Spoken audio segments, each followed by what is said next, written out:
Honored State Secretary Håkan Jevrell, Excellencies, esteemed guests, ladies and gentlemen, friends of free trade, friends of global commerce, friends of Team Sweden.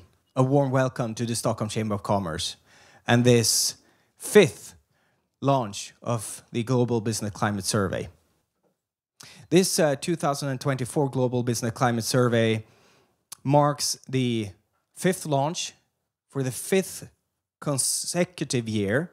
We're standing here with this amazing survey and insightful results that I would say not only act as a thermometer of how our Swedish businesses globally are performing, what challenges they are facing, but also what opportunities are out there. But the Global Business Climate Survey also acts as a strategic tool for Team Sweden as a collaborative platform between government, public agencies, Business Sweden, the chambers of commerce around the world, and also, obviously, private businesses to strategically look at their entry strategies and how they can perform even better globally. My name is Andreas Hatzigiorgio, and I'm the chairman of the Swedish Chambers International. And this is a truly exceptional year, right? We have recently closed the election booths to the European Parliament election. I regret to say that it seems like the voter turnout was somewhat lower than the previous election. Nevertheless, if we look at 2024, a large chunk of the world's population is actually casting their votes. We have India, we have the US, we have, the European Commission is going to be elected later this year as well. We have, what other countries? Yeah, I scribbled down a few of them. Indonesia, Brazil. I'm looking at Jonas. Jonas is the CEO of the Swedish Chamber in Brazil. So a large chunk of the world's population is casting its vote this year. And what are the implications then for trade, for cross-border collaboration? Because trade is really about collaboration, right? And I would say it's about curiosity. Because trade is not just moving goods from one corner of the earth to another corner of the earth. It's about collaboration. It's about exchange. It's about curiosity. And it's a unique human trait. So I would say when we have these rifts in society with polarization, with wars going on, and rifts in society, trade and international exchange is not becoming less important. To the contrary, do you agree? It's becoming more important. Because although we cannot be naive when it comes to, trade being like a silver bullet for democracy and international fruitful relations. We've seen that with Russia.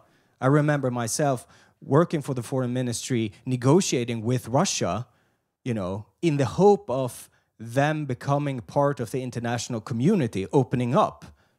That didn't work, obviously. But nevertheless, I am convinced, we are convinced, on behalf of the Swedish business community, we are convinced that openness and continued collaboration, curiosity is the way forward.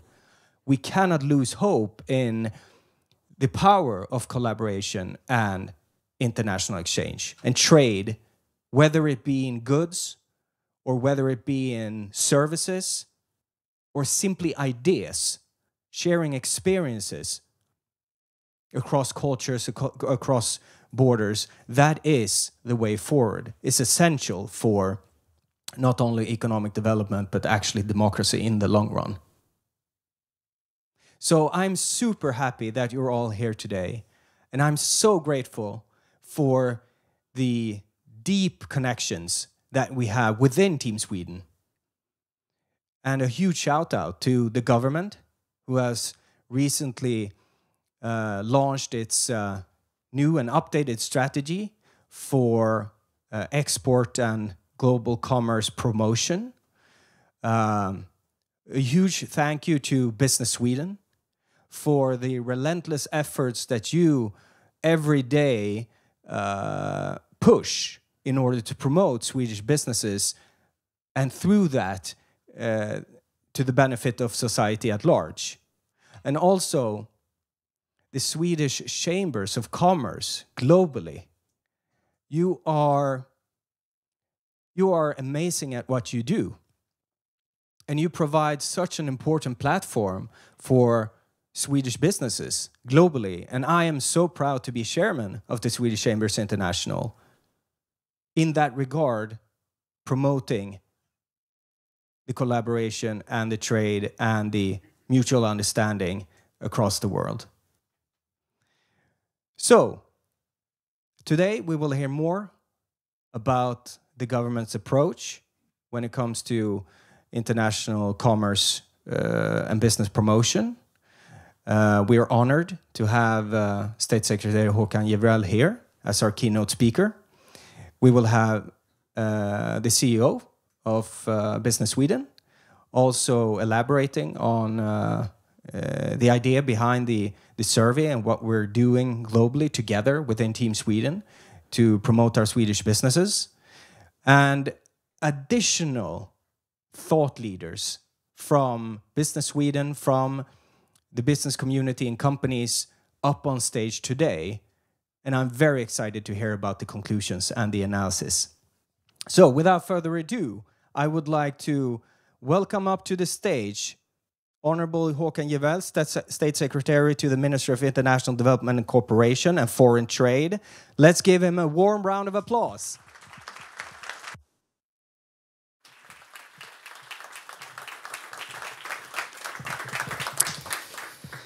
Thank you so very, very much for also giving me this opportunity to address you all here in the room, Regeringsgatan 29, Stockholm, and all of those of you who are with us online. Dear friends, ladies and gentlemen, we are, as Andreas very so clearly stated, in challenging times. Then it's very, very important to know where we stand and how we should work together for the future. And I think that the Global Business Climate Survey really gives us a lot of very, very important insights on this very topic. And I'm very happy that you mentioned the strategic importance of the climate survey. Because it's not only what we and how we should navigate, as Andreas said, it's also a strategic tool for us in political discussions.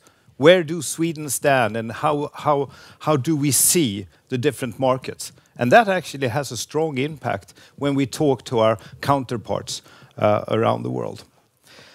So it is for sure very, very challenging times. I think for us who grew up in the 70s and the 80s, opening the phone book, do you remember? It stated how we should do if it was a nuclear attack. That was a bit tense, but I do believe that we're now in a more uncertain era.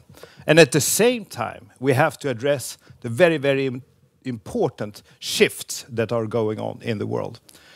And from that perspective, it's also interesting to see how the respondents, the replies in the climate survey. Of course, we do understand that there are challenging times ahead, and this is sort of reflected. But still, there are optimism among companies out there that we will be able to navigate in this landscape and actually increase our sales and revenue. And this is, of course, extremely important for Sweden, and I'm a sort of humble civil servant, being very, very fortunate having all the Swedish companies being out there and being successful so they can pay my salary. Very happy with that. But it's also key for Sweden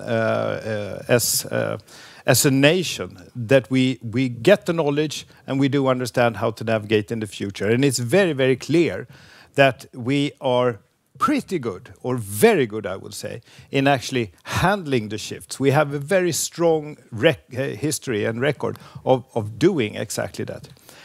And at the same time, I do believe we have to reinvent ourselves so much more in this very specific area. Of course, we have the green transition, which put high demands on everything in what we do. What's the climate impact on our business and our products? And at the same time, the importance of digitalization, AI moving into many sectors. So with all that, I do believe that this is a very important work that you've all done out there in really gathering this information and really collecting very, very crucial data. And what does that actually mean for the government? Well, of course, this is very important inputs in how we should put the policies together and how we should try to navigate in the political global landscape that is indeed challenging, with the rise of China and their approaches to doing business, with the protectionism, the diversification of the supply chains, etc., etc. And these are not easy things to handle. And you know, going back, we have been in a very, very fortunate era for decades now, where supply chains really could be just in time and very global. And this is shifting fast. And I would say that the impact of protectionism, this is going to be very tricky for us to navigate in that landscape. So what do we do from the government side? And I'm very happy to hear that Andreas not only mentioned but also appreciated our strategy for exports or trade, I would say, investments and competitiveness. So we have put together 78 goals that we are hopefully will achieve in the coming years in actually making it easier for Swedish companies to be relevant and to be present and be successful in all the global markets. With this strategy, we have sort of taken further steps in pushing us even more. And I'm very, very happy to say that we have a very strong foothold within other ministries, because even though the foreign ministry is very important, we are not the ones who have the rules and regulations in each and every sector. That lies with other ministries. But other ministries are now really part of this strategy, and we hold them accountable for this every day. So we chase them for sure. But it's also very clear from our Prime Minister to all our ministers, this is very important for Sweden. Everybody realizes that. And that's why during our presidency in the European Union, we really put a strong effort into competitiveness, because Europe is lagging behind. So our strategy is one core element that we're working with. In this, it's also, when we now have one minister for development, cooperation and trade, how to find the synergies. It is very clear that Sweden, as a small country, we always have to work very hard to stay relevant. And therefore, we have to use all our accessible tools to be relevant. And we have had two very, very important international tools going on at the same time: our export support and all the things that we do, and our development aid and development cooperation in another. Now we merge the tools to a very large extent of actually working together and really putting Swedish and Swedish interests in the core. We just had a meeting the other day about the EU initiative of Global Gateway, which is a response from the EU when we talk to the Belt and Road Initiative from China. But it's very clear that that is typically something that really demands the development side to work very, very closely with the business side. And we look forward of doing that together with you. One other very important thing that we put a lot of emphasis into from the government side is to try to be relevant in the European Union, in the discussions in Brussels. And it's far from easy, because we tend to run into legislation proposals which first time we see it, would say, why should we do this? This really doesn't make sense. This will put another administrative burden on our companies and so on. But to just say no will not make us relevant. So in all those processes, we really need to work closely with businesses to navigate in a landscape, to see that we have new legislation or refurbished legislation that really goes hand in hand with business interest. And this is not only important for Sweden, I would say extremely important for the European Union and all our member states, because Europe is lagging behind in the global race. That's just a fact. There are two ways of handling that, either to be very, very competitive, or just try to hide and put walls around Europe. And that is not the key for solution.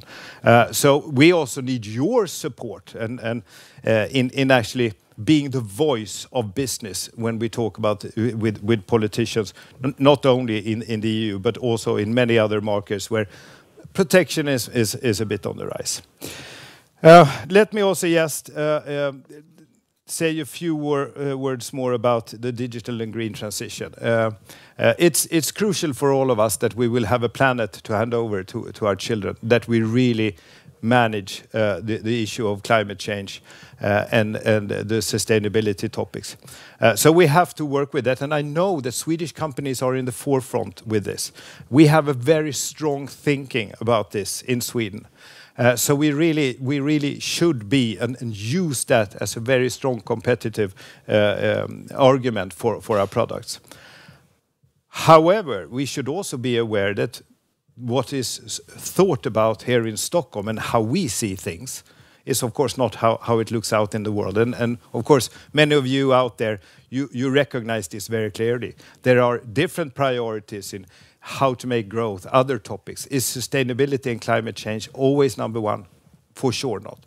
So I think that that's an important message that we have to always bring to the table, how to save our planet, but also to show that our products and services will be key in that solution. Digital transformation, AI. We're late in Europe. We're not leaders. If we look on the foundation models that are now being done globally, we have already 109 such of those models in the US. Europe has 10. Sweden has 1. 10 to 100. That's the comparison, US and EU. And it's absolutely crucial that we work extremely hard to catch up, or at least try to implement AI in our businesses to be relevant. And if we do not digitalize and do not use AI in our businesses, we will be taken out. And it moves extremely fast. So I do believe we will see several iPhone moments for some businesses. So that's also a key message that we need to work hard on. Quantum, on the other hand, we have great research in Europe. Now we need to take that and turn it into valid businesses. And that's also a very, very important part of it. However, we should be proud that Swedish businesses are at the forefront, but we can never be satisfied with that. We have to work very, very hard closely together. Last thing that I just note from this climate survey is also, of course, Sweden as a brand.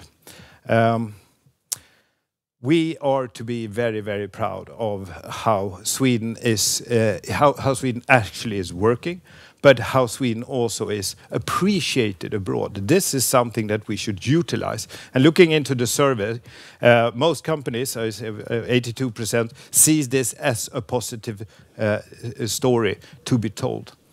However, it's the same here. There are so many countries, so many regions, so many cities that really put themselves in the forefront of all these things that we've been talking about.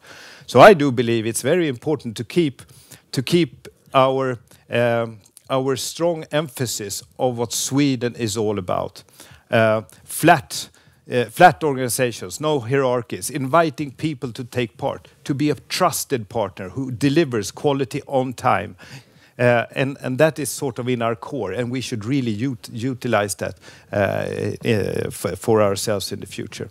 And we must not forget, in the time of very, very aggressive disinformation, manipulation in social media, to remember who are we, what do we want to describe, so we don't let ourselves be part of the other authoritarian players' agenda.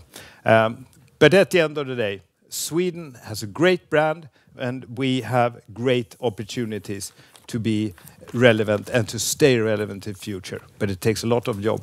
Thank you so much. And I should really thank all the chambers, and of course, Business Sweden, the embassies together. You really are the core team Sweden out there in the markets. And let's work together to really achieve these goals together. Thank you so much.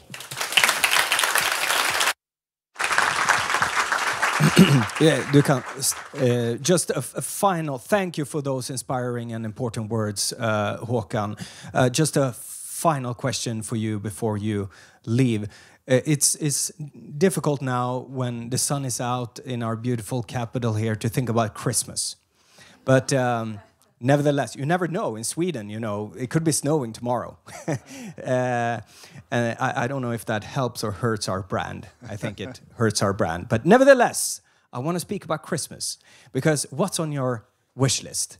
You as a state secretary, as a central figure in the government, in regard to our strategy for trade and internationalization, what's on your wish list? Is it like a deep, cool, new free trade agreement? Would you like the EU to act on something on behalf of the Swedish government's strategy? What's on your wish list for December? Yeah. Okay. Thank you so much. The wish list is very long, but I would say maybe two things. Things are moving extremely fast now around the world, and we need speed. And it's just a fact. To be in a government office and say, we have an idea, okay, let's start a committee who looks into this for 2 years, and then we'll see what happens. I don't think we have that time. So that would really be on my wish list, to see how can we be faster and more agile when we talk about legislation, or even de-legislation now, when we have tried to get rid of unnecessary rules to stay relevant. So that is one thing very high on the wish list. And it's, of course, internally for us, the whole administration of Sweden, partly also connected to Europe, of course. But the second thing is, and this is maybe more tricky, and we probably need all your help in this. We need Europe and European leaders, from municipalities to the highest presidents and so on, to wake up and see that we cannot hide anymore. We cannot pretend that we are leaders in all sectors when our GDP in the EU has gone from 20 in the 1990s % of global GDP to 12. We are becoming smaller. And if we are to stay relevant, we have to realize that and start to make the right decisions for Europe to stay competitive. Great. And a big round of applause to Håkan. Thank you. Thank you.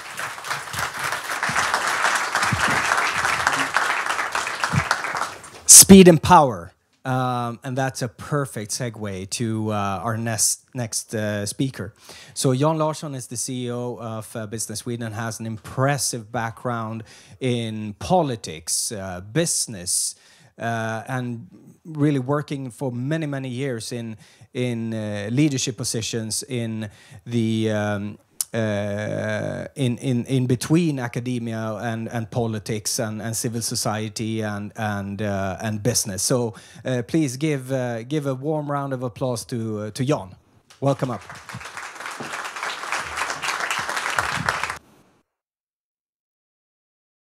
Thank you, Andreas. Now, after that introduction, even more so after coming after both Andreas and Håkan in trying to kind of say something new that you haven't heard in the speeches of my two predecessors, will be very difficult. So I will just basically first tell you what Business Sweden is, and then very briefly go through a few reflections from the world in the last couple of months on travels I've been doing. But first, Business Sweden, who are we? Well, we exist because we all understand that Sweden is, as we learned already in school, a small and heavily trade-dependent country. Now, 50% of Sweden's GDP, I say these numbers often, but 50% of Sweden's GDP comes from export, from companies producing things, doing things that they can sell on other markets outside of Sweden. And that is probably known by most. But the second fact that I think is important also to remind ourselves of every now and then is that half of that export, 50% of that export, comes from companies that are owned by foreign capital. So foreign companies stand for half of the export. That stands for half of the Swedish GDP. I think in a nutshell, half-half is really describing why trade is important for Sweden. So therefore, we exist because the government, together with Swedish business, have decided that they want to promote more trade. More trade from Sweden to other countries, more trade produced in other countries to those countries in regionalization, but still coming back into Sweden and the Swedish society when it comes to development, when it comes to profit for that sake and taxpayers and tax income back. But also helping foreign companies that want to invest, that want to regionalize, that want to produce in other countries, help them come into Sweden and establish greenfield investments in our country. So that's who we are. We have offices in 43 countries, 400 people across the globe, 100 people in Sweden, 400 abroad, that are working constantly every day just to help companies establish sales and become successful in other markets or foreign companies coming to Sweden. Now, I have the luxury of having all these 43 offices across the globe and having them welcome me, surprise, surprise, every time I go traveling. And these people are super connected to what is happening out there. And naturally, as have been said, the things that are happening out there are just very dramatic. And a few just examples of how it kind of looks on the ground. Now, first of all, speaking about geopolitics, naturally that is one of the big kind of mega trends right now. I was a few weeks back in Malaysia, and many of you have probably been there, and many of you have probably been in Penang. Penang, a city that 50 years ago was basically a bunch of divine beaches, and then they got a free trade agreement in place, and all of a sudden HP and not least Intel decided to invest production, low-end production, but still production in Penang. Now Penang is really the big magnet of investments in technology. And why is that? Well, naturally because of geopolitics, because of regionalization, because of a lot of companies, 5 years back starting to think about China plus one. We cannot have all our production in one country. And then they looked at Malaysia. Naturally, that is also driven by the geopolitical realities of the U.S. starting to demand that we will not accept parts and pieces from China in some areas and so on. So that is really pushing the agenda. Now, what is happening now? Well, now it is dramatically how many Chinese investments are coming into Penang. And naturally, the big question then is, well, how, if anyone still in the future wants to separate where things are coming from, how can you do that? And what will that mean to Penang, and what will that mean to Malaysia? So that's one of those kind of questions that I think a lot of places are asked right now. Another example, on the other side of the world, from Toronto. Toronto, and speaking about megatrends, Toronto is kind of in the epicenter of the megatrend of migration. I think Toronto attracts some 500,000 people almost every year into the economy, into what is happening there. And is now the third biggest city in US, Canada, after Los Angeles and New York. So it's growing tremendously. It's a fantastic place to be. Still that kind of small town mentality where people actually speak to you on the street, but still a super, super big. But what is happening there? Well, today, the average Toronto person pays 2/3 of her or his income for housing. And that is naturally challenging, not only the way, how easy it is to attract investments into Toronto, but also the whole perception of migration, just to illustrate an issue there as well. Now, the third, naturally, is regionalization. The decision to start putting production close to markets so that we don't have to ship everything across the globe. Also, kind of an offspring from geopolitics.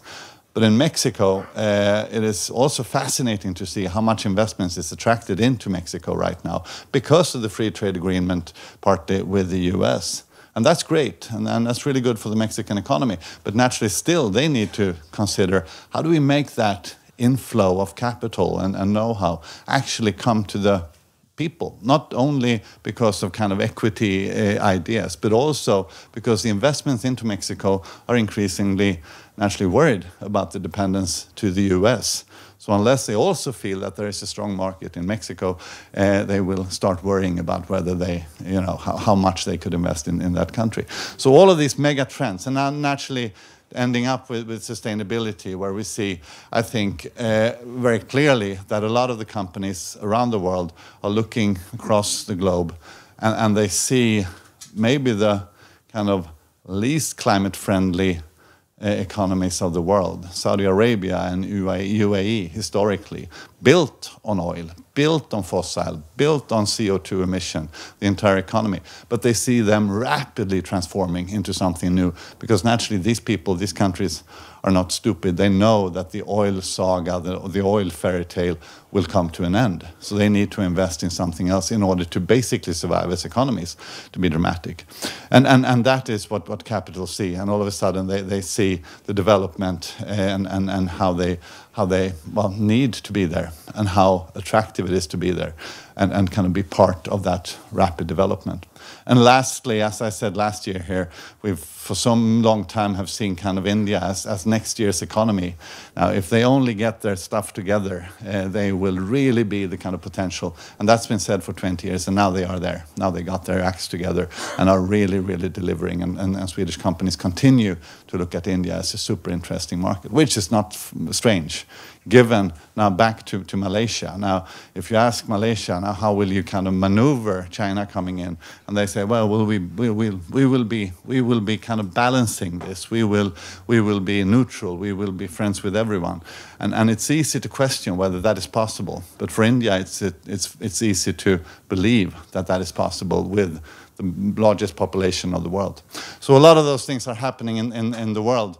And it really brings us back to geopolitics. But to end with sustainability and to end with what Håkan said on Sweden's attractiveness as a brand, I think only these days, now if you believe that trade and globalization and the idea of exchanging goods and ideas between countries is coming to an end, I'm just telling you, I was in Berlin Monday, Tuesday, so if we count those away, we have in Sweden. Today, I'm going from here to a Chile delegation from Chile, who's here in Sweden in order to see what they can do. I was yesterday visiting the Colombia delegation. Before that, there was a French delegation that was in Sweden in order to discuss how we can work on sustainable solutions together and develop more integration in our economy. And we have a delegation from, I think, Colorado and a few other US states here just these weeks, just these 3 days. So yes, in action, the Swedish brand is still very much input and very strong, not least on tech development and not least on sustainability. And with those words, I'm really, really happy to hand over to Lena.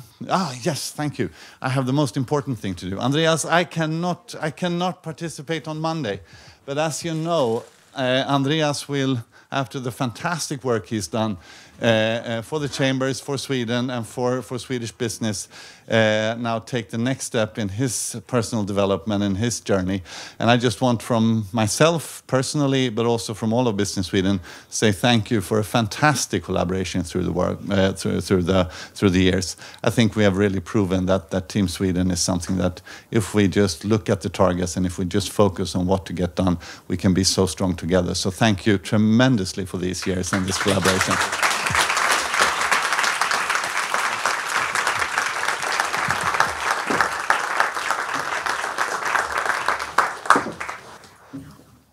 Thank you.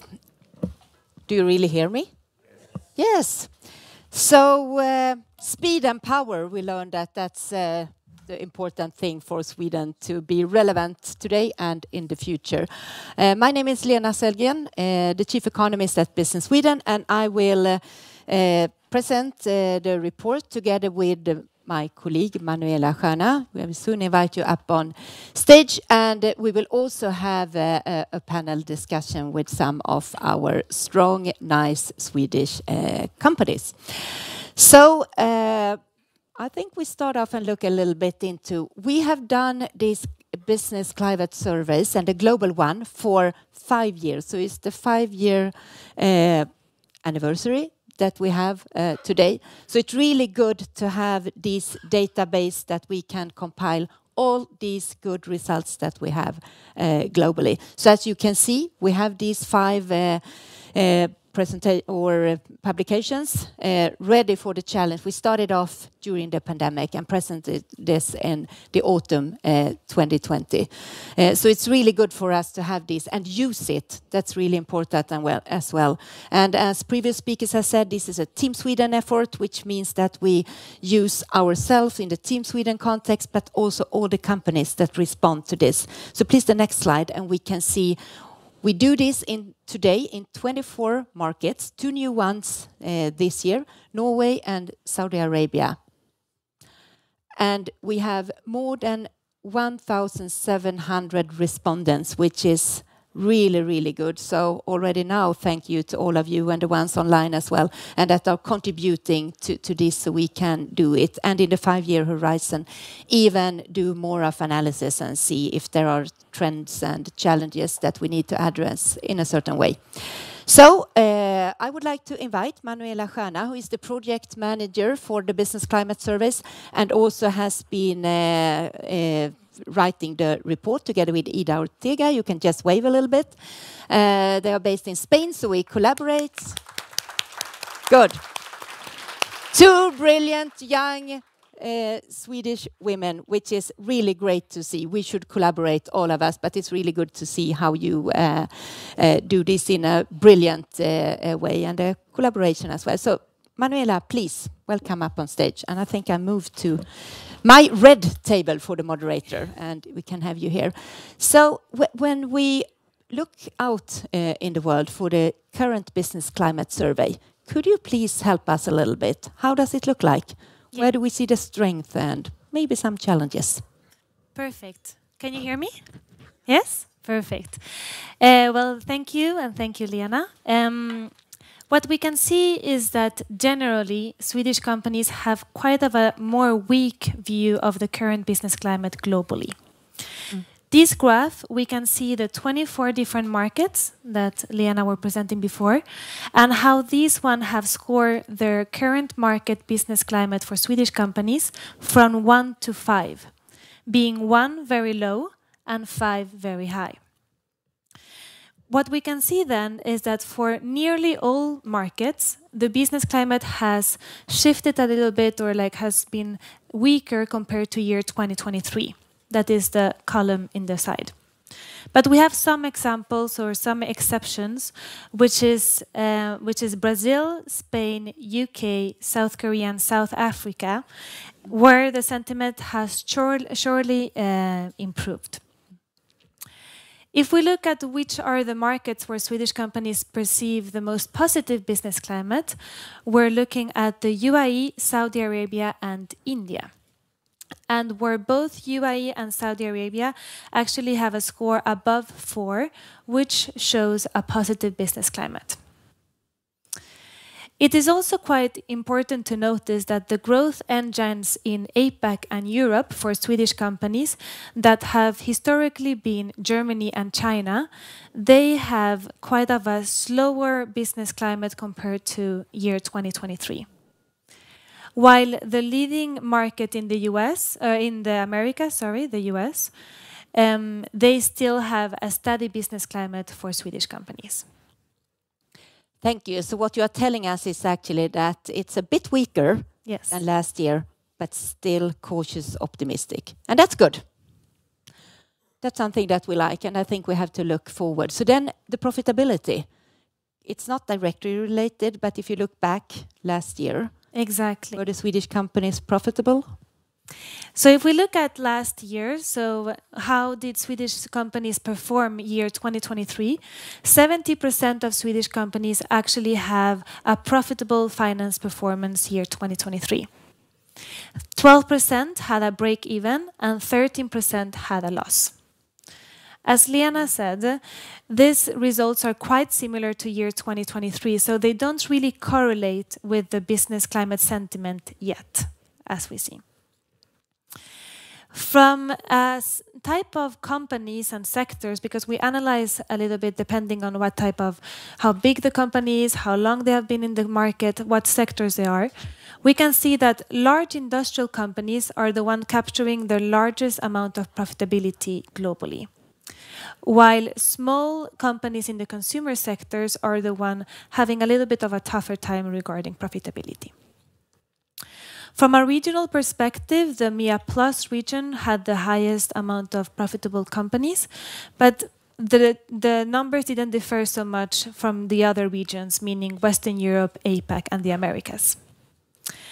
And from a market perspective, the Netherlands and France were the market where Swedish companies were most profitable, while in South Korea and Germany, there was the highest share of negative results. Taking still into consideration that even if they had some negative results, there was a lot of profitable companies also present in those markets. Yeah, and we see some weaknesses in some of the countries. But Yes. if we move on to investments, because you have the cautious optimism among the companies, but how do they see the investment climate going forward? Yes. So from an investment point of view, we actually see a correlation between the business climate and how Swedish companies perceive their investment coming for the next year. And we also see that the Swedish companies are quite split in their way from a global perspective. So we have 14% of Swedish companies, meaning that they will significantly increase their investment in the upcoming 12 months. And these companies were mainly situated in Saudi Arabia, UAE, and India. It is also interesting to notice that newcomers are the type of companies that have the highest investment appetite from a global perspective. If we look at 34% of Swedish companies that plan to slightly increase their investment in the upcoming years. Those markets are, as last year, located in the Americas, in the MEA Plus, and also in Western Europe. But in Western Europe, it's interesting to notice that there is a shift of in which markets do Swedish companies want to slightly increase their investments, as those for next year are Spain, the Netherlands, and the UK. Then we have 35% of Swedish companies, meaning that they will not increase or decrease their investment. So they will keep stable with the current investment levels. And those ones are especially located in APAC, with, of course, the exception of India, which are still highly increasing. And then we have 10%, so a lower percentage of Swedish companies that plan to reduce. And those ones are located in Taiwan, Germany, and Mexico. Really encouraging to see that we still do have a positive momentum when it comes to investment. And it probably goes back to what Håkan, Jan, and Andreas said about the green transition, the digital transition, and that Swedish companies are in the forefront, and many of you in the room today. So this is encouraging, and we need to invest all the time to take the step forward. So to be brave as well, and that's good to see. So success factors, if we look into this. Yes, and the success factors really differ on each market. So as we presented in the beginning, we are writing the global report, but we also have 24 local markets report that are extremely interesting and where the different success factors are presented. But from a global perspective, we can see that cost efficiency, sales competence, partnerships, and brand awareness is the most important factors for Swedish companies to be successful abroad. In the APAC region, cost efficiency is the most important, and that has been in the last 3 years. For the MEA Plus region, cost efficiency and sales competence are equal. And in Western Europe and Americas, sales competence is the most important. If we look at the type of companies, we can see that industrial companies, they really have to have a cost efficiency in their mindset in order to be competitive.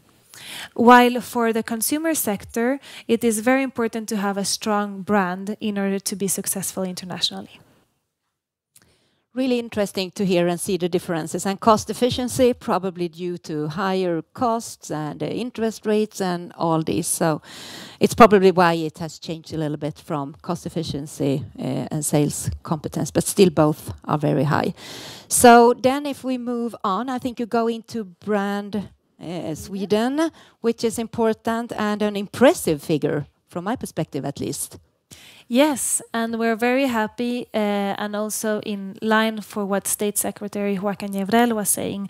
So how we ask this question in our report is, how does Brand Sweden contribute to the business success abroad?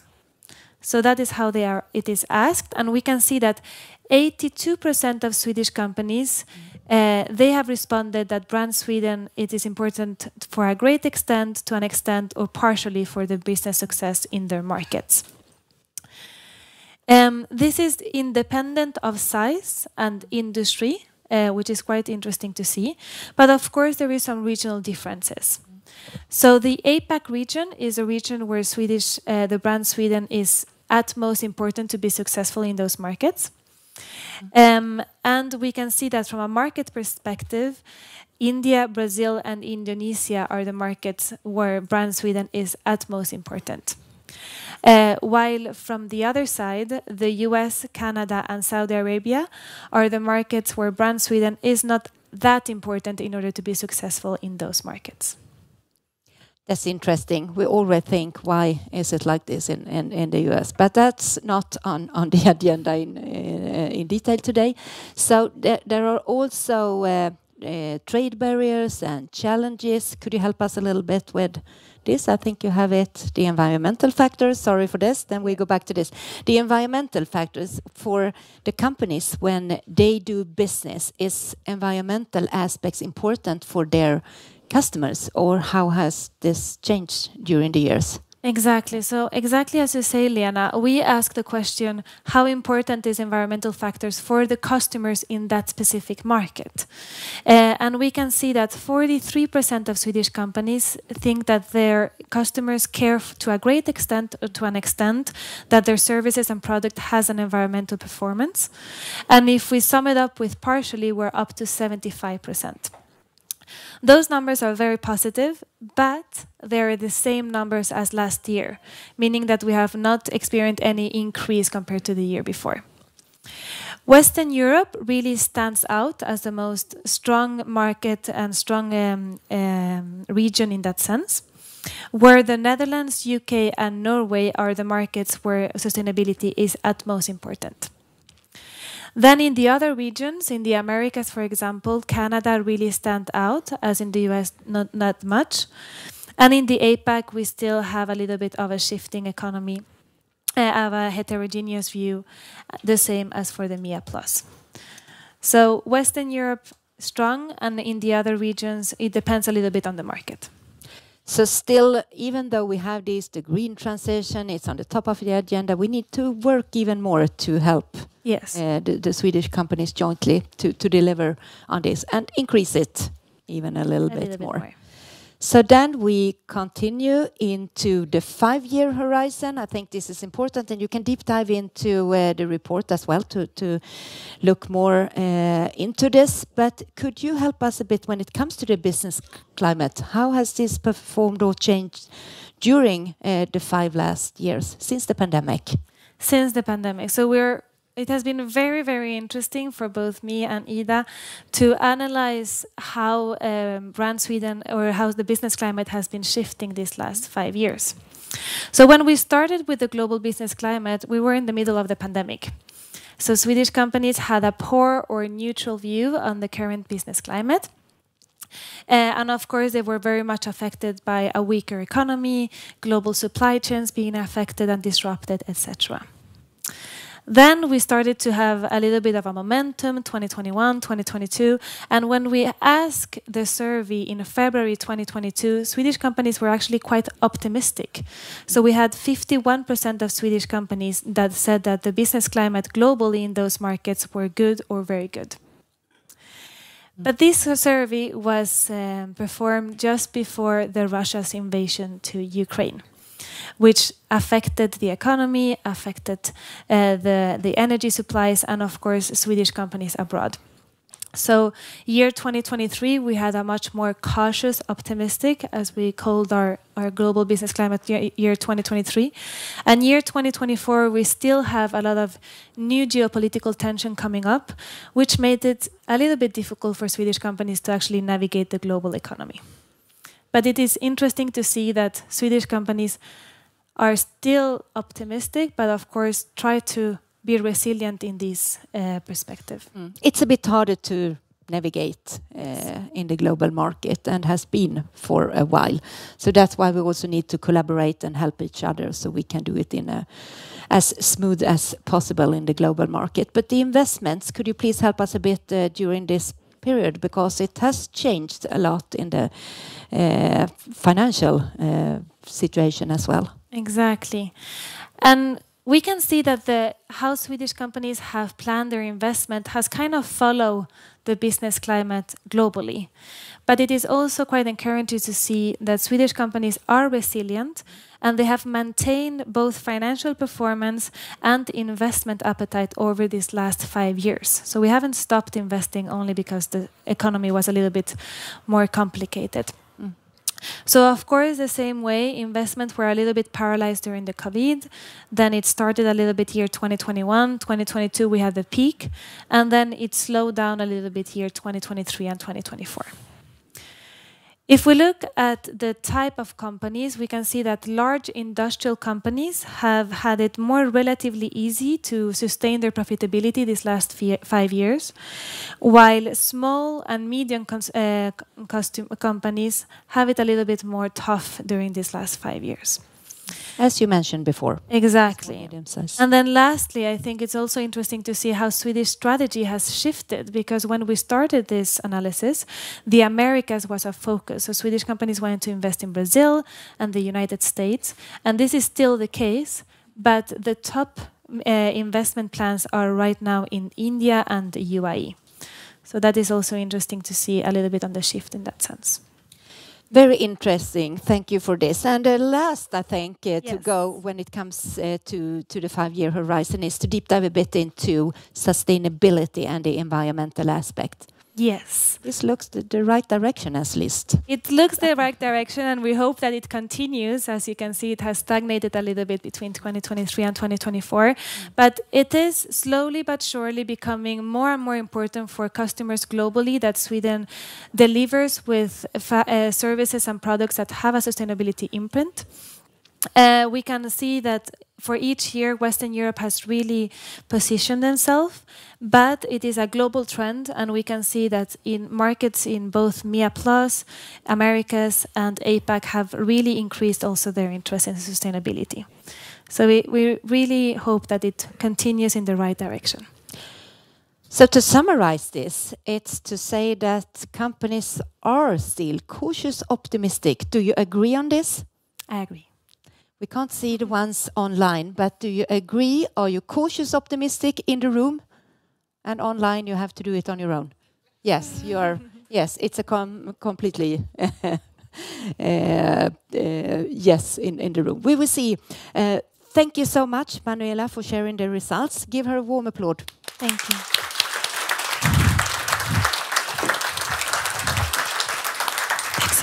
And to Ida as well, of course, because you collaborate in a very, very good way. And now it's time to rearrange and also invite the panelists up on stage. And we have, first of all, Kamal Balif from Volvo Group, the president and managing director for Volvo Group in India. Please welcome up on stage. Please. I will just, so you can have, I think you can stand over here, so welcome. And I will invite the others as well. We also have Oliver Måseni Skoglund, the co-founder for Froda, a fintech company. Please welcome up on stage. And the third one we have up on stage is Marie Knudsen Øy, the Vice President for Energy Solutions at Einride. So, welcome up on stage, all of you.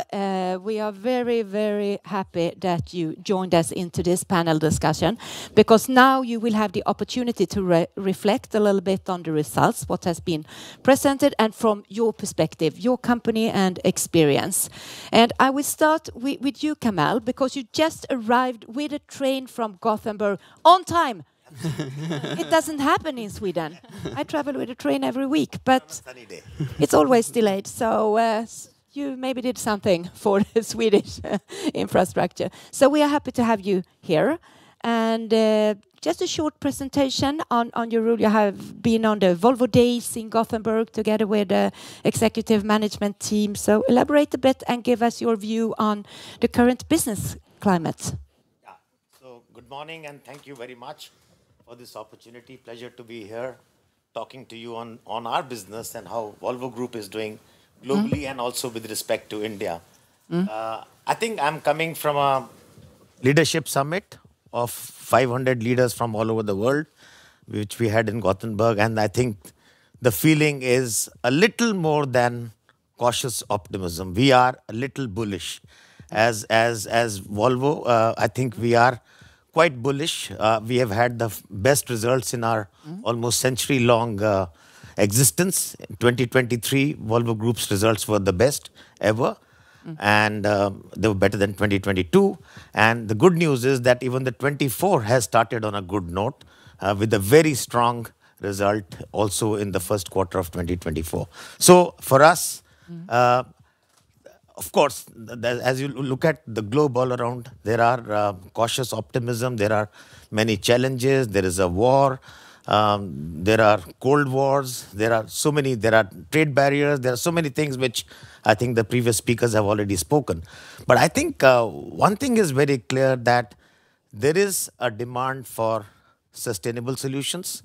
And there's a lot of work which is going on in terms of, especially in our area, in the automotive industry, in the transportation sector, which is one of the biggest responsible for greenhouse gas emissions. A lot of work is going on sustainable solutions, which is going electric, which is going H2 ICE, which is hydrogen with an IC engine, which is also going with hydrogen fuel cells. And so known technologies currently being repurposed with cleaner fuels, as well as battery electric and other solutions. So I think, and the good news is that Volvo is leading in all of this. So we are ready for the future. We are ready for the future transition. And this is going to be one of the biggest transitions to my mind. And that is where innovation and sticking to our core of providing safe and sustainable solutions is making the inroads for Volvo Group. So I think overall a very positive news from Volvo Group and from our sector as such. Of course, there are multiple challenges of legislation, of adoption rates, how other actors in this whole game will play, because going to sustainable solutions is not just one actor can do that. We can only provide the vehicle, but then the infrastructure, the charging infrastructure, the generation of clean power, all of that is also going to be it. So I think we have many tough challenges, but I think we are up to it when it comes to the solutions which we can bring, given our very strong track record over the years. Encouraging to listening to you. Thank you so much. And you see the solutions. That's the way you need to go for the future, to find the solutions and see where you can contribute. So we will come back to that. But Marie, you are also in the business, connected very much into energy and your role at Einride. So please let us know a little bit. I think we now have learned quite a lot about Einride, but reflect a little bit and from your perspective also the current business. Absolutely, and thank you so much for having me here today. Yes, Einride, we are designing, we are developing, and we are deploying freight mobile technologies, and we're doing that to accelerate the kind of sustainability of electric, or not electric, but of transportation. And we also have a platform that we connect both electric and autonomous heavy-duty vehicles. Some of them are Volvo. And we also have charging infrastructure. But we also have a intelligent freight operating system. And we started, I would say now already in 2016. And we were the first company around the world that actually were operating autonomous electric vehicles on public roads. And now we are one of the companies that is operating one of the largest electric fleet for heavy-duty traffic, and serving around, I would say, customers around 8 markets. So when I hear kind of sustainability, when I hear green transition, power, and speed, I mean, all of that is music to my ears, I would say. Good, and thank you so much, Marie. And you explained it in a very good way, because it's all about collaboration and partnership. We saw it in the presentation Manuela just did for us, that we could see that this is an important success factor, and we have seen this during the years that it's also expanding. So then we have the big, huge Volvo group out and framed also in a nice way, representing the Swedish values, innovation, sustainability, and all this. And a partnership when we have more of a scale up. So then, Oliver, we move over to you, because you are in the fintech, a scale up, you are expanding in a very, very fast speed at the moment, as we can see. So that's interesting. And now you are more focusing on Europe, but we hope so to be able in the Team Sweden context to help you out and take the whole of the global economy. But please let us know, what is Fruda? What do you do? Yeah, so Fruda, unfortunately, we don't have the strong brand of Volvo. So soon we will help you. Hopefully soon. Yeah. No, we do micro lending to small businesses. So our aim is basically to enable the smallest businesses in Europe to grow, invest and grow, and achieve their ideas and their visions. So our goal is trying to bridge the gap that most of these small companies have towards the high street bank, find a way to support them with external financing so they can invest and grow and create jobs and all that. So that's what Fruda does. Yeah. Just to challenge you already a little bit, since we have seen that the business climate is it's still okay, but it's somewhat weaker compared to last year. Hopefully we will see it's changing. But from your perspective and your business, this solution that you have for the companies, could this even be positive in some way? Yeah, definitely. So it's very two-faced. Of course, as Manuela mentioned, the smallest companies are the ones that are struggling the most. So, and that's our customer base. Yeah. So from that perspective, risk is increasing and challenging us as a business. But at the same time, in this macro environment that we are in, it typically also comes with a credit crunch. So the banks are even more restrictive towards this customer group in particular. And that is, of course, an opportunity as well. So the demand is still high, which is a big contrast to COVID, where actually demand dropped. We still have a high demand for our product and our service. And the competition is kind of stepping even further back. So it's also a great opportunity for us to grow. And I think also the demand for partnerships with Fruda is increasing in continental Europe. That's so good to hear, because we, in the Team Sweden context, we do need to focus on all companies, of course, but the small, medium-sized companies, they have higher thresholds, and that's why we exist to some extent, at least in the promotion system, to just help them to overcome these challenges. But also, without capital, there will be no business, and that's what we think sometimes, not least at Business Sweden. We have the knowledge, we have the competence, but then we need to collaborate with others, so we also have the capital, so you can invest and expand abroad. So that's interesting to hear, and you have all mentioned partnership, collaboration, and Andreas and the other previous speakers as well mentioned that that's the way to actually strive for keeping the democracy on the top of the agenda globally, and that's what I believe in as well. So moving on a little bit, if we look into the success factors, we can start with this. What do you see? We have mentioned at the moment cost efficiency focus, the sales competence, but then we have collaboration, partnership, and also brand awareness. So, Marie, it looks like you are ready to jump into this. No, but from my point of view, since I work with charging infrastructure and energy solutions, supporting our electric freight, for, of course, understanding and knowing the electricity market that we go into is very much of a success factor. We need to know where to build, need to know the grid capacity, but I mean, the energy market, even though I am an energy nerd, it's quite complex and it's changing a lot. We have operations in US, and that's a very good example of the energy market is shifting between regions.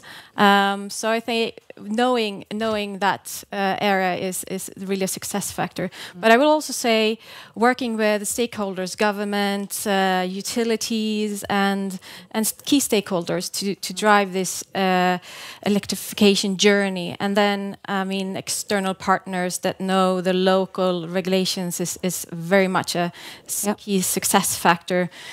If I should look at the other side of it, I would say regulatory framework, support schemes are, for our point of view, especially in the US, it's quite complex.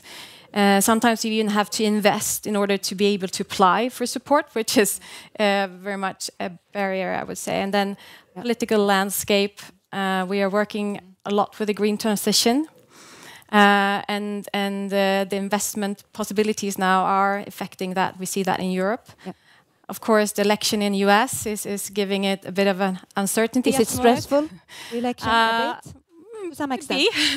No, but we see that even though we have a lot of customers in the US that are very much having very ambitious sustainability goals, which is, of course, in line with what we offer.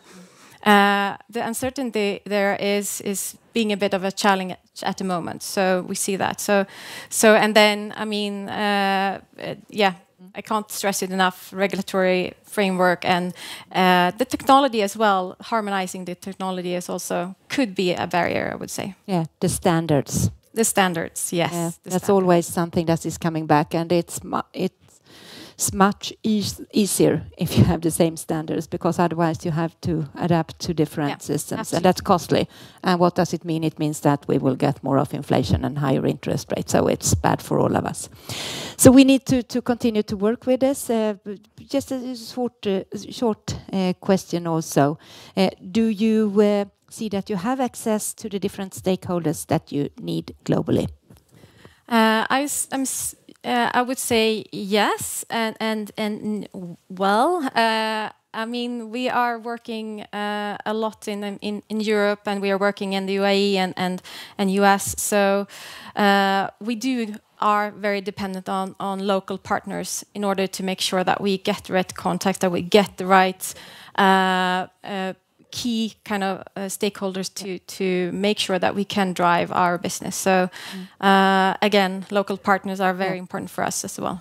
And we can come back later on in the discussion to energy, because I know that you have some recommendations and issues with this and how you can handle this on the global markets. Kamal, what's your view on the success factors and also the challenges that you see from the both? Yeah, quite a few, I think, and the report has very rightly captured. I think cost efficiency is one, and I will not repeat what's mentioned in the report. But I think the most important one is adopt and adapt. So I think this is something, you go into new markets, you need to keep your core together, whatever, like for instance, Volvo. But I think the peripherals and other things need to be adapted to the local. So I think that's the new learning which we are all getting to know. So you need to, because there are campaigns by make in India, make in other countries. So you need to have some local content as well and be ready to adapt to that situation. And that's actually, to me, a double-edged sword. It actually gives you also a multiplier effect, because while on one end you meet the requirement, you tick the box for local content, you also have a chance to reduce your cost. Because these are cost efficient. So it actually plays into the other very important success factor, which is cost efficiency. And I think very importantly in large markets like India, it's the brand. It's very important because your mind share of the brand has to be much larger than the market share. So that's very important, which means that there are more customers wanting to buy your brand, but they are not able to buy because of certain other reasons. So you can always fix those reasons, and that's a good story.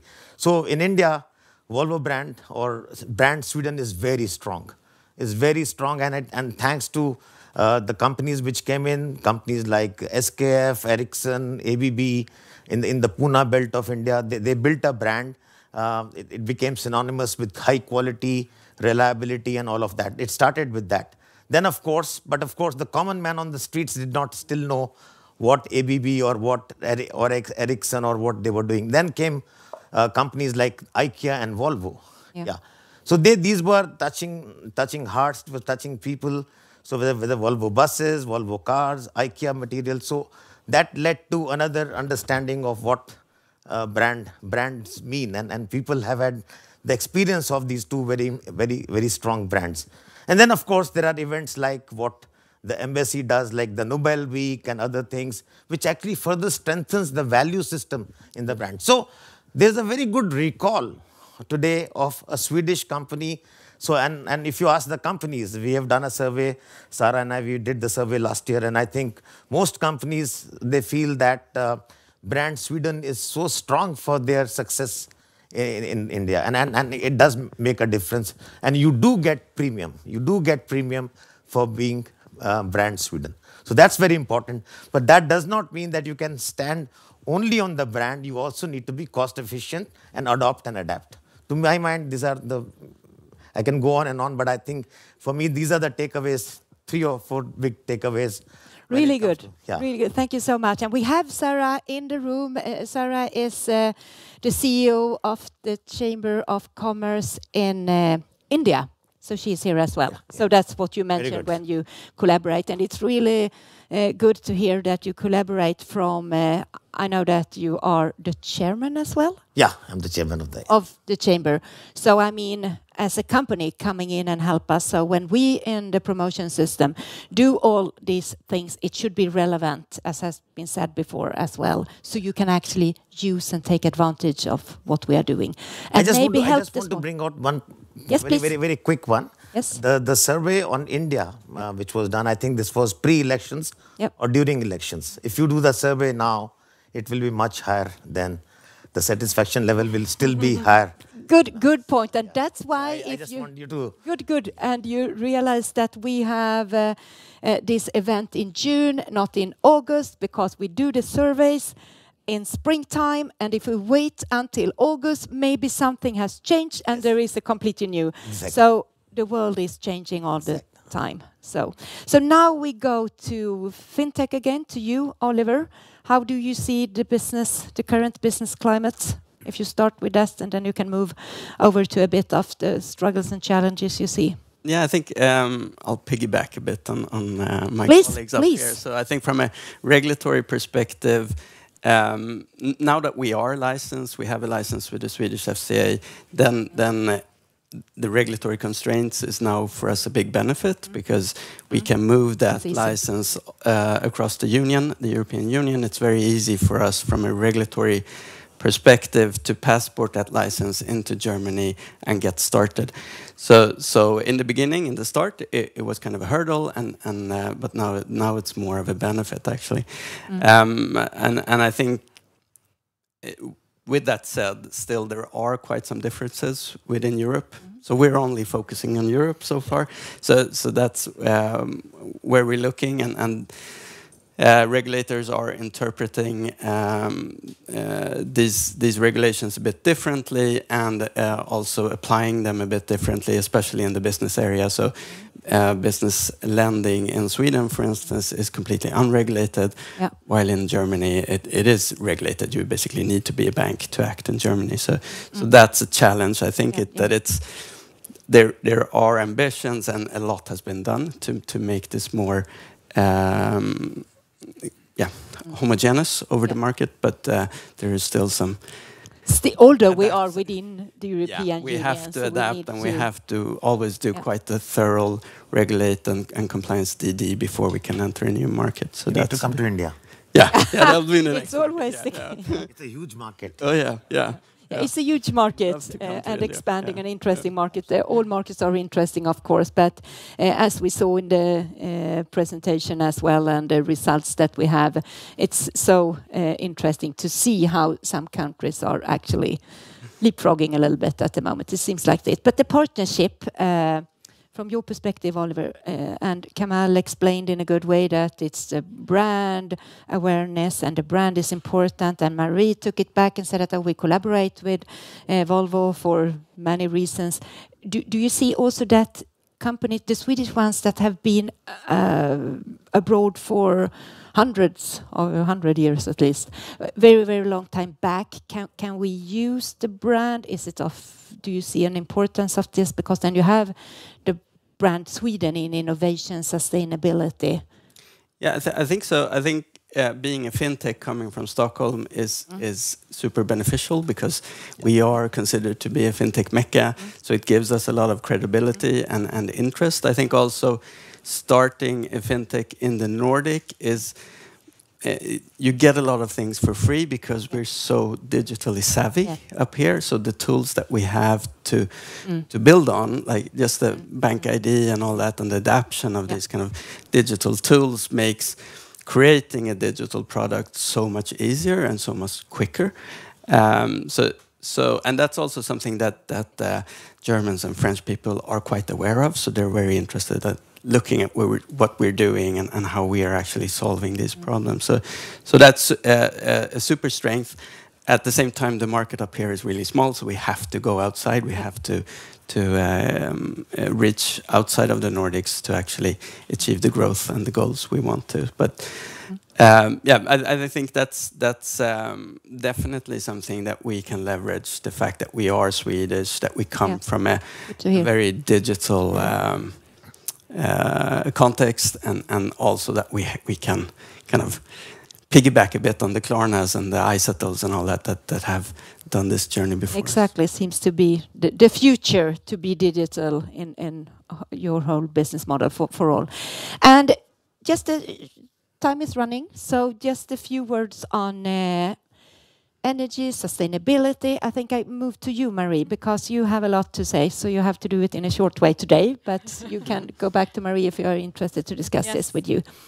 Yes. So the energy, you need access to energy. Yes, That's an issue globally. Yes, the green, sustainable. Absolutely. I mean, the core, or one of the key points for us is actually to get access to green or fossil-free, but rather green electricity.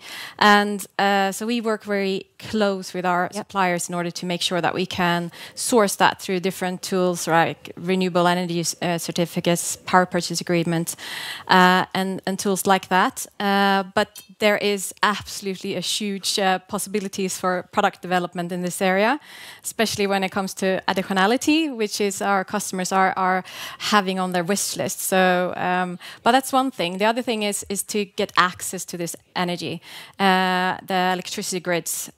It's becoming more and more challenge, I would say, and the reason for that is though a little bit positive, because I mean all of these expansion plans, all of these sectors that are now electrifying, of course that would mean a hugely increased demand of electricity, and I would say in the Europe grids, but also in other areas are not ready for this. It will cause a challenge, and then we are also changing the energy mix. We used to have quite a lot of stable base load. Now we're increasing the shares of very kind of intermittent power, which is also a bit of a challenge. But what I think is important, because we are doing a lot of innovation in our business, is to be a bit more innovative in how we are utilizing the grid. We need to be smart, at least in the short run. We hope that we can expand the grid, but it takes time. So what we are working with can we be a bit more flexible? Can we move our charging sessions to when there is more wind in the system or when the consumption is a bit lower? not the case all the time. We are working with our customers in flexibility here. So then energy storage. Can we have energy storage? We are building that out of our second life batteries from phased-out trucks. So utilizing the resources. So with a little, we can actually do quite a lot, I would say. But it is, even though, a challenge that we need to address. Excellent. The two last questions to the panelists. And you are just supposed to answer with one word. And the last one is yes or no. So the first one, Marie, I go to you directly. The key success factor. One word. So. Think big, I would say. Okay, that's fine. Kamal? Partnership. Partnership is the future leadership. One word. And then Oliver? Digitalization for us. Digitalization. And the last question, you can all that are listening in today and are here answer on your own. Are you optimistic going forward about the business climate? Yes. Yes. Yes. Perfect. Thank you. Thank you, Marie. Thank you, Kamal. And thank you, Oliver, for contributing with your insight. Thank you so much. Thank you. Thank you. Thank you. So now we have just a few minutes left. And I would like to invite up on stage Jonas Lindström, the CEO of the Chamber of Commerce in Brazil. And you are also the coordinator for the business climate surveys, together with Andreas, of course, who is the chairman of Swedish Chambers International. But you help us and collaborate in a very good way. And to summarize this, I just have to look here. The speed, power, collaboration, partnership. That's what we bring with us, I think. But I will hand over to you because this is a collaboration, so much of effort into this, and you also have big news for 2025 to deliver today. So Jonas, please. I do. Yes. Thank you, Lena. Thank you so much. Before the news, some few messages. No more key takeaways. So many today. Yes. Thank you, Lena, for moderating the panel. Very, very interesting. And my first message would be to all of you and all of you watching, cameras over there, to download the report, read the report, analyze it, reflect on it, and act on it. We do not want these reports to be hyllvärmare, as we say in Swedish, right? Stay on the shelf. They need to be read. It is worthwhile. And thank you so much for the inspiring words and presentations today. I think that has helped us to really feel that we need to read and act on the reports. Thank you so much for that. And also thank you for all the key stakeholders. That has been said already, but these reports would not have been possible to do with the three stakeholders. I think this is a great example of that 1 + 1 + 1 is much more than 3. In this case, without the Foreign Ministry, Ministry for Development and Trade and Cooperation, with State Secretary Jivrel, who was here, Jan Larsson from Business Sweden and his team, Andreas and us from Chambers. Together, we are making miracles. I think there's no such a survey in any other country that we do have in Sweden. That we have in Sweden. So thank you again to all involved. And not the least, the executives that have taken their time to reply to the survey. Almost 2,000 people, heads of startups, CEOs, CFOs of companies with 5,000 people. You know, I mean, these are busy people. And you know how boring it is to reply to surveys. Is it? But they do it, you know. So I think that shows clearly that they see this report as a tool. Okay. So thank you, people watching also, for participating. And I think then we've come to the good news. Maybe people are watching here thinking, why is not my country in this report? Why don't they mention my country? And we might next year, actually. There's been a decision from Business Sweden and CSI, Swedish Chambers International, that we will grow. The more the merrier. So this year we had 24 countries. Next year we are aiming for 38. Okay. Yeah. So this is countries where Business Sweden has local offices, and most of these companies in these countries, there are also a Chamber of Commerce. So we will continue the partnership, growing, And yeah, this makes us really happy. Started 5 years ago, and amazing. We will cover most of the world in a year from now. So see you again June next year on this stage. We will present a bigger report.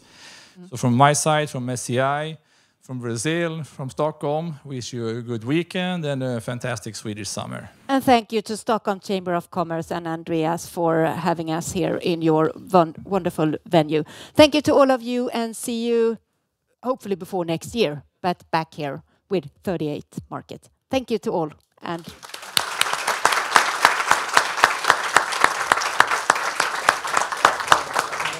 great. Bra där.